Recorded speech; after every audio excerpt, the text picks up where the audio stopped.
నమస్తే. Welcome to political bridge.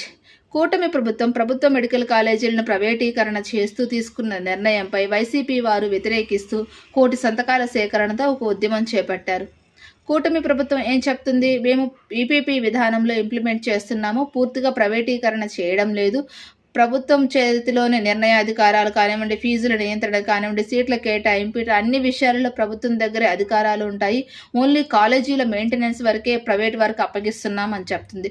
దీనికి YCP వారు వ్యతిరేకిస్తూ వైసీపీ ఎంపీలు సెంట్రల్ మినిస్టర్స్ని కలిసి ఈ ప్రైవేటీకరణను అడ్డుకోమని వినతి పత్రాలు ఇస్తున్నారు.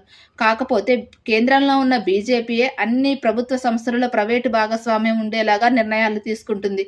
ఎయిర్పోర్ట్స్లో, రైల్వేస్లో మరియు ఇన్సూరెన్స్ వీటన్నిటిలో ప్రైవేట్ భాగస్వామ్యం ఉండేలాగా నిర్ణయాన్ని తీసుకునే బీజేపీకి ఈ మెడికల్ కాలేజీల ప్రైవేటీకరణ విషయంలో రెస్పాండ్ అవుతుందంటారా?